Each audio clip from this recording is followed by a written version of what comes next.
우리나라 8대 전문직 중 하나인 회계사 자격증이 유명무실해지고 있다는 우려가 현장에서 나오고 있습니다. 회계사 시험 합격자는 회계법인이나 일반 기업에서 2, 3년 수습기간을 거쳐야 공인회계사로 등록할 수 있는데 자격증을 따도 받아주는 수습기간이 없어 미지정 회계사가 늘어나고 있다는 겁니다. 어제 공인회계사 선발 인원 정상화 비대위 소속 회계사 40여 명은 정부 서울청사 본관 정문 앞에 모여 이 사태를 즉시 해결하고 관련 규정을 정비해달라고 정부에 요구했습니다. 한국공인회계사회가 지난달 발표한 회계사 수습기간 운영 현황 및 개선 방향 연구 자료에 따르면 올해 회계사 합격자 1,200명 가운데 수습기간 등록자는 10월 말 기준 338명, 전체의 26%에 불과했습니다.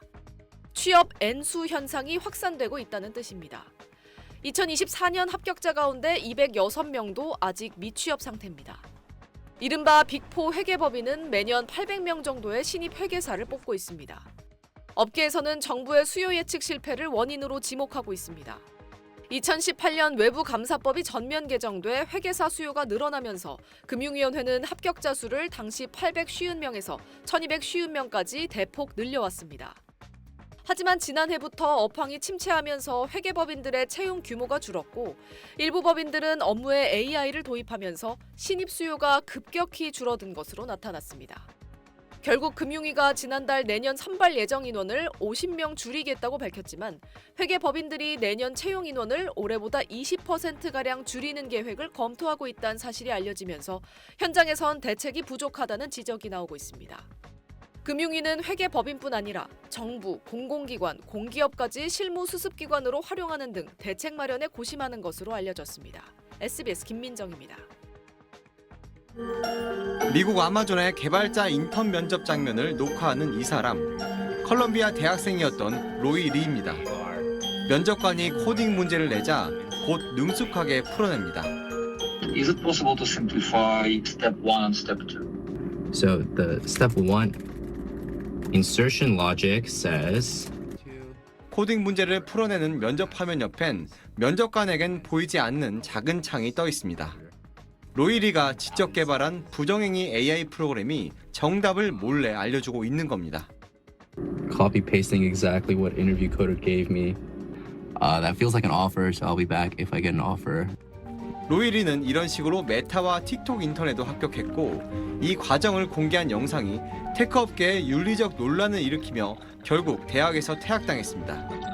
인터뷰에 응한 로이 리는 코딩을 직접 풀게 하는 빅테크 면접 방식에 반기를 들고 싶었다고 말했습니다. AI가 모든 리커 퀘스천들을 다 그냥 1초 안에 풀 수 있는데 이런 질문 공부하는 이유가 원래는 없었어요. AI 활용을 상수로 놓고 실제 업무 환경을 고려한 새로운 평가 방식이 필요하다고 주장했습니다. All the interviews should be based on what you're expected to do on the job, and they should be done with the expectation that you can use any AI tools that you would use on the job.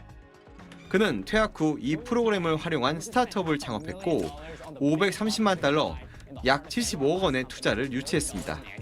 회사의 슬로건은 모든 걸 소교라입니다. 로이 리 사건은 AI가 현재의 평가 선발 시스템을 무력화한다는 걸 보여줬습니다. 또 AI가 인간의 지적 노동을 상당 부분 대체한다면 인간에게 필요한 역량은 무엇인지, AI 활용의 윤리적 경계는 어디인지, AI가 함께할 미래에 대해 많은 고민거리를 던졌습니다. And people will realize like 2 years down the line that this was a industry defining moment in a good way. SBS 홍현재입니다. 30년 경력의 조우성 변호사는 업무의 상당 부분을 AI로 보고 있습니다. 무죄를 주장하려 그러면 이런 자료들을 준비해야 된다라고 리스트를 쫙 줘요. 반나절이나 하루가 걸리거든요. 얘는 넣으면 1분이면 튀어나오니까. 수백만 건의 판례와 법령 등을 학습한 법률 AI가 판례 검색, 법률 서류 초안 작성은 물론 이젠 검사 측의 예상 질문도 뽑아줍니다. 진짜 10배에서 100배가 빨라져요. 어떤 부분은 5년차 변호사 정도 수준이 되고 기업 간 계약서에 문제가 없는지 체크해주는 수준을 넘어 미국, 중국, 베트남 등 외국의 법령과 제도를 학습한 뒤 계약서 수정을 제안하거나 해외 사업 진출에 필요한 서류와 절차를 안내하는 수준까지 나아갔습니다. 비즈니스 태스크에서는 저희가 속도도 훨씬 빠르고 더 정확한 결과가 나옵니다. 지난해 미국에선 AI 검색을 통해 인용한 판례가 모두 가짜로 판명돼 해당 변호사들에게 벌금이 부과되기도 했는데 이런 AI 환각을 극복하는 게 관건입니다. 답변 전 팩트 체크를 거치게 하거나 근거 자료를 첨부하는 식의 보완책이 마련되고 있습니다. 판례나 법령에 대한 하이퍼링크를 제공해서 원문을 확인할 수 있도록 하고 이런 문제를 극복해도 변호사 집단이나 법 규정과 마찰을 빚을 수 있습니다. 대한변호사협회는 변호사 업무 보조 외에 일반인을 상대로 한 법률 AI 서비스는 불가능하다는 입장입니다. 무작정 도입을 하게 되면 그 피해는 당연히 오롯이 국민들에게 다 가거든요.